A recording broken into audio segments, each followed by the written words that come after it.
Oi galera, eu sou o João e hoje a gente vai falar um pouquinho sobre os países que tiveram suas monarquias absolutistas.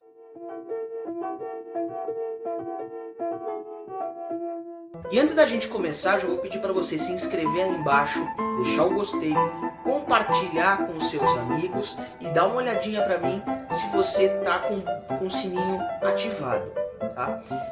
E responde aí para mim nos comentários que tipo de comportamentos absolutistas que você consegue perceber que permaneceram hoje em dia. Na França vai se formar a monarquia ali no final do século XV, após a vitória sobre a Inglaterra na Guerra dos 100 Anos. Clica aí no card para você saber mais. A Guerra dos 100 Anos vai ser importante porque vai fortalecer a figura do rei e vai criar um sentimento de nacionalismo na França. E durante o século XVI a França vai passar por um processo extremamente turbulento por conta das reformas. Clica aí no card aí para você também saber um pouquinho mais sobre as reformas. E com isso a França acabou, no século XVII, chegou um momento que você teve a regência do Richelieu. Você tem a perseguição aos protestantes, então o Estado francês assume o cristianismo católico como a sua religião oficial. Você vai ter um aumento na arrecadação dos impostos em relação aos nobres, então com isso ele impedia qualquer tipo de rebelião ou qualquer tipo de desmoralização frente aos nobres. E com isso o Richelieu ele preparou o terreno para o rei Luís XIV. O rei Luís XIV ele ficou conhecido como Rei Sol e ele vai reinar a partir do momento que ele assume a maioridade. E ele vai encarnar a seguinte frase: o Estado sou eu. Ele dizia que, então, a partir dessa frase, tudo que girasse em torno do governo francês, tudo que girasse em torno da monarquia e do Estado e do governo era sua responsabilidade. E quais vão ser as marcas do seu reinado? O Luís XIV ele vai exercer o seu poder, vai ter a censura aos jornais, ele vai ter uma série de presos políticos que falavam abertamente contra o rei, que ele vai mandar prender na Bastilha, que era uma prisão política que você tinha em Paris. E para se afastar daquele cenário urbano de pobreza, miséria e aglomeração urbana, ele vai criar o Palácio de Versalhes, um pouco mais afastado para o interior.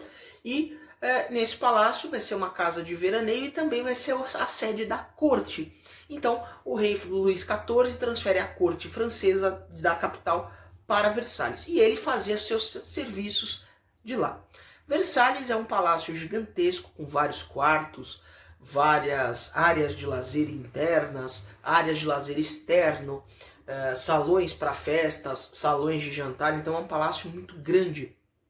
E com isso conseguia abrigar a corte, então o rei se afastava daquele cenário de devastação, aquele cenário apocalíptico que era Paris do século XVII. E ao mesmo tempo, ele vai promover a manutenção daquelas 3 ordens medievais.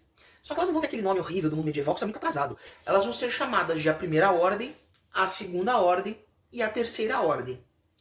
Na primeira ordem, você vai ter o clero, que vão ser os membros da igreja, tanto o alto clero, que aí encontram-se os cardeais, os bispos e os ábades, e o baixo clero, que vão ser os padres, os sacerdotes e os monges. Em 1789, essa parcela da população correspondia a 0,5% da população francesa em 1789, e o grande privilégio deles era não pagar impostos. O segundo estado era a nobreza nas suas várias extensões. Então você tinha 3 grandes categorias: a nobreza cortesã, a nobreza togada e a nobreza provincial. A nobreza cortesã ela vai ser todos aqueles nobres que viviam dentro da corte. É daí que vem a designação cortesã, para justamente mostrar que essas pessoas estavam próximas do círculo do rei, certo? Então elas viviam no palácio, elas recebiam pensão, exerciam cargos administrativos e todos eram cargos que o rei dava de mão beijada para esses nobres. Já a nobreza togada será uma série de burgueses que vão comprar títulos de nobreza e vão ser bem próximos do rei. Então eles já não são nobres de nascença, eles adquiriram esse direito com o passar do tempo. provincial serão nobres mais afastados que vão cuidar das porções agrícolas mais afastadas para o interior. Qual que é o grande privilégio desses grupos? Não pagavam impostos. E em 1789, só para a gente ter um dado, correspondia a aproximadamente 1,5% da população. Ou seja, se você somar 0,5% com 1,5%, você tem 2% da população que estava inserida nos dois estados. Acertou, miserável! E o terceiro estado? O terceiro estado vai ser justamente todo esse pessoal que eu não comentei. Serão os camponeses, os comerciantes, os artesãos, os trabalhadores livres da cidade, os pequenos burgueses, que eram aquelas pessoas que tinham a sua ferraria, a sua alfaiataria, e todos esses indivíduos compunham o terceiro estado. Qual que é a grande diferença desses indivíduos para o primeiro e o segundo estado? Quem que pagava a conta desse estado? Exatamente, o terceiro estado era quem pagava a conta do estado francês. Tá brincando comigo, pegadinho? Essa designação vai gerar uma série de tensões, principalmente ali no século XVII, passagem do século XVII para o XVIII, que vão começar a surgir as ideias liberais, onde os homens são iguais perante a lei, você tem a Constituição que vai assegurar os direitos das pessoas, você tem que criar o poder, tem que limitar o poder, e uma série de ideias que para nós, são princípios comuns, para eles não. E uma das formas que o Estado francês conseguiu articular e que o Estado francês conseguiu tentar contornar as crises foi justamente vender títulos de nobreza para a grande burguesia. Shut up and take my money. Para tentar contornar as crises econômicas.